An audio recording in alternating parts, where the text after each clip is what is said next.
Donald Trump threatened to pulverize Iran, but his B-2 bombers returned home without dropping a single bomb. The reason is clear. The United States knows that a war against Iran would be its downfall in the Middle East. Iran is not Iraq or Afghanistan. It has missiles capable of destroying U.S. bases, as it demonstrated in 2020 by attacking Ain al-Assad following the assassination of Soleimani. Moreover, the axis of resistance would turn any attack into a regional inferno. Meanwhile, for the occupying state of Israel, this is another major defeat, adding to that of its ally Trump negotiating with Saudi Arabia a nuclear agreement that leaves it more vulnerable. How did Trump's baby teeth fall out while he barked loudly at Iran? Don't go away. Stay with us until the end, because what you're about to hear could change your perspective on global power. Next, we'll provide the details you need to understand what's really happening and keep you one step ahead. This is News for Dummies, where we explain everything to foster your critical understanding of current events. With shame and without glory, the 3 strategic B-2A Spirit bombers returned to their bases in the United States which, according to Donald Trump's bravado, were going to horribly pulverize Iran. But not a single bomb fell on Persian soil, not a single missile launched. Only the uncomfortable silence of a retreat that confirms what many already know. The United States is not in a position to start a war against Iran or any of its adversaries. Since the 1970s, Diego Garcia Base has been consolidated as a key point for U.S. military operations. The facility has runways for heavy aircraft, ports for warships, surveillance centers, and high-capacity weapons storage. The choice of this base was not accidental. Being situated at a sufficient distance from the coast of Iran and Yemen would allow the United States, according to Trump, to stay out of reach of enemy drones and ballistic missiles. After all, Diego Garcia had already been used previously to launch B-2 incursions over Afghanistan and Iraq, and in this case it was intended to attack, among other things, the Iranian ports of Chabahar and Jask from there. However, Iran made it very clear to Trump that this base would be the main target of attacks if he decided to use military force against the Islamic Republic. And Tehran not only threatened to pulverize Diego Garcia, but also other strategic targets of Washington in the Middle East. And it was not an idle threat. It's not the first time Iran has attacked a U.S. base. In 2020, in retaliation for the assassination of the commander of the Al-Quds Special Forces, General Qasem Soleimani in Baghdad, the Iranians launched 15 ballistic missiles against the U.S. base of Ain al-Assad in Iraq. Approximately calculating, the Americans have more to lose in the Middle East than Iran. In a hypothetical scenario where Trump crosses the red line, the Iranian government would lose 2 ports and perhaps other strategic targets, but the Pentagon would lose its total dominance in the region. It is estimated that the United States has military bases in at least 19 locations in countries like Iraq, Israel, Saudi Arabia, Egypt, Bahrain, United Arab Emirates, Syria, Kuwait, Jordan, Greece, and Qatar. Additionally, the Pentagon uses large military bases in Djibouti and Turkey that frequently contribute to its operations in the region, where it is estimated to have between 12,000 and 15,000 soldiers, not including troops assigned to Operation Inherent Resolve. The Persian government has already mapped all these strategic sites for the United States in the Middle East, which, if attacked, would forever bury the White House's control in the region. Who would lose more? Several observers have warned that a military conflict with Iran would be suicide for the United States and would bring nothing but the death of thousands of Americans and a full-blown military defeat.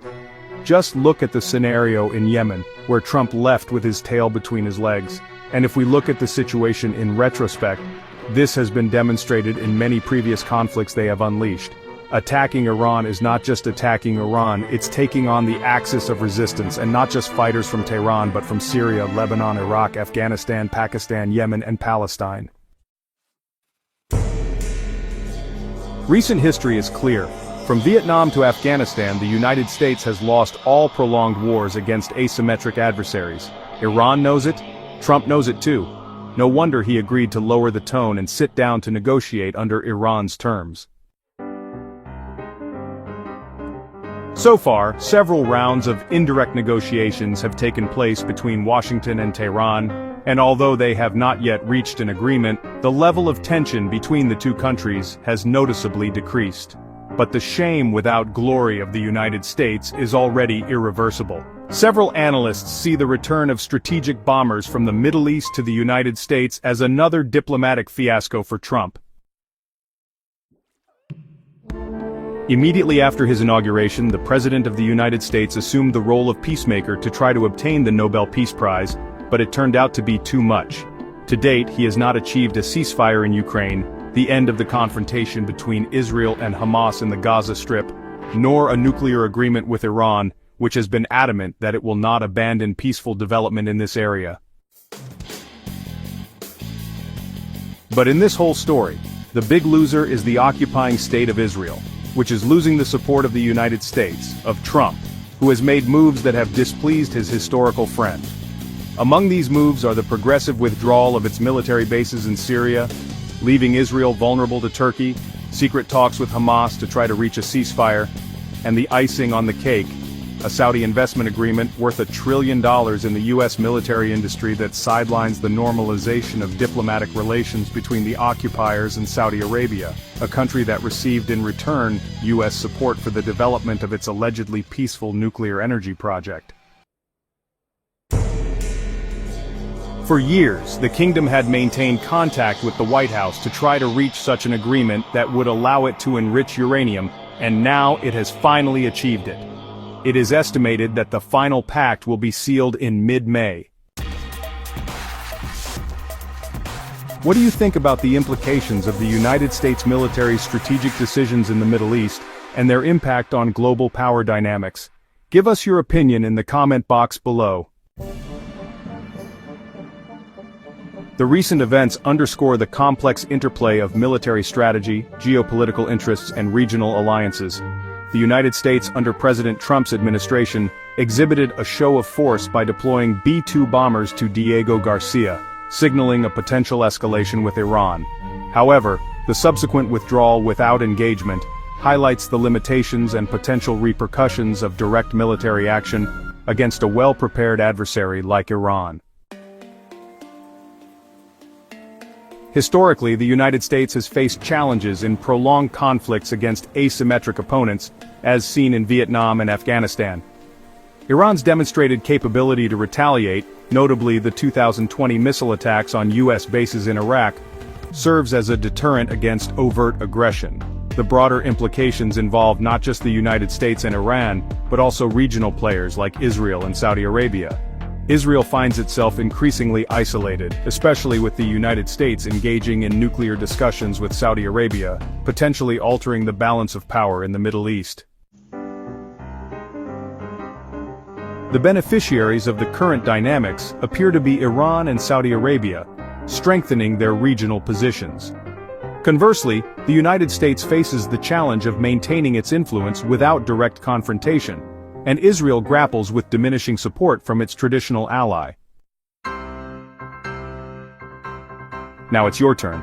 If you found this analysis revealing, leave us a comment with your opinion on this conflict. Do you believe the United States' strategic decisions are reshaping the Middle East's power dynamics? What could be the long-term consequences?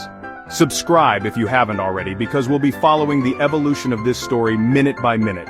Hit the bell icon so you don't miss the next video, where we'll analyze which other powers might get involved and how this conflict could escalate into a global crisis.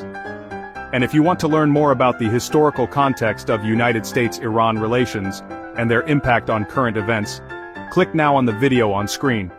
I promise, it will surprise you.